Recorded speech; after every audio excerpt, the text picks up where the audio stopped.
We will discuss about the variation of density of liquids and gases with temperature.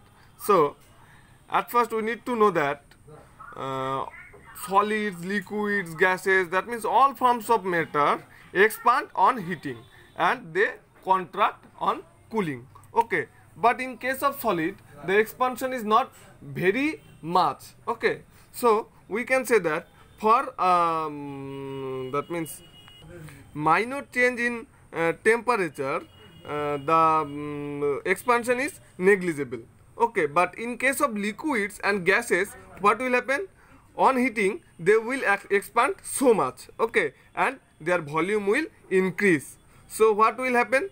So as their volume increases with increase in temperature, then we can say that their density will decrease, because their mass will remain same. Always we know that in any case the mass of a substance remains always constant, is not it? But the volume decreases with increase in with decrease in temperature, and the volume increases with increase in temperature.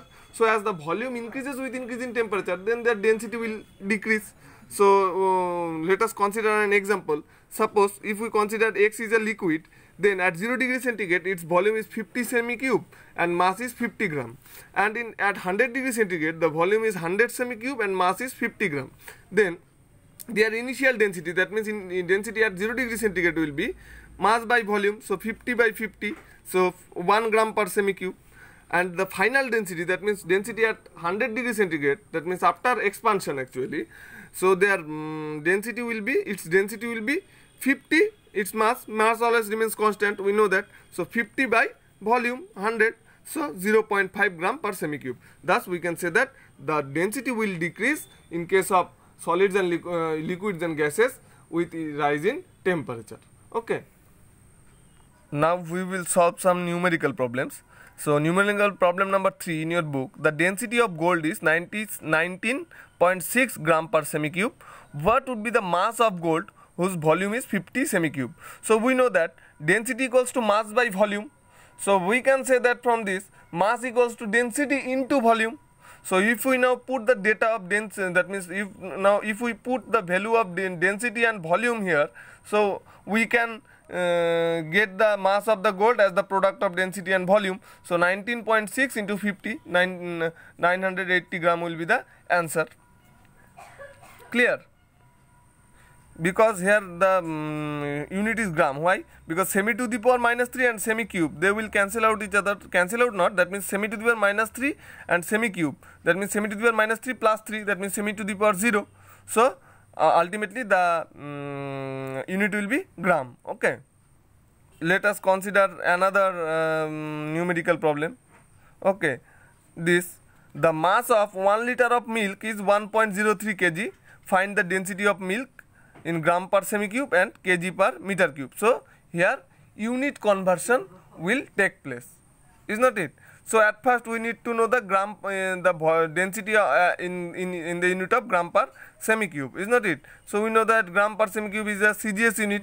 So we have to convert all the values, that means value of volume and value of mass in CGS unit. So here mass is 1.03 kg. So if we convert it into gram, then it will be 1.03 into 1000.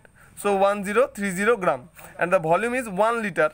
So we know that 1 liter is equals to 1000 semi-cube, is not it? So 1 liter equals to 1000 semi-cube. Now if we put the values, then we will get the density in the unit of gram per semi-cube, and the answer is mass by volume, that means 1.03 gram per semi-cube.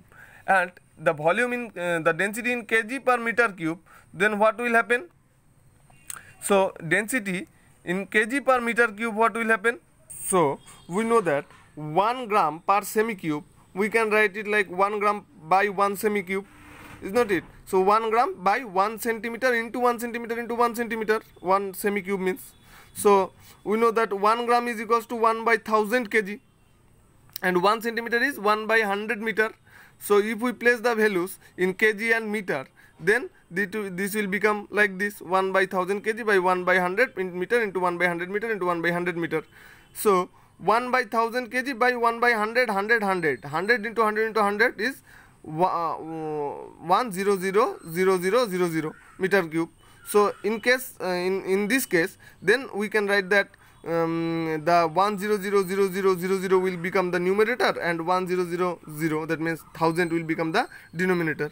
So we can write that after calculating 1 gram per semi cube is equals to 1000 kg per meter cube. Okay, now after that, in case of density in kg per meter cube, if we place that 1 gram is per semi cube is equals to 1000 kg per meter cube, then 1.03 gram per semi cube will be 1000 into 1.03 kg per meter cube, is not it? So thus applying this formula, we can easily calculate the density in kg per meter cube, which is 1030 kg per meter cube. Okay, now try to solve other numerical problems. Okay, that means the numerical problem number 1, 2, 4, 5, 7. Okay, now try to solve this, and now we will discuss about the speed. Okay.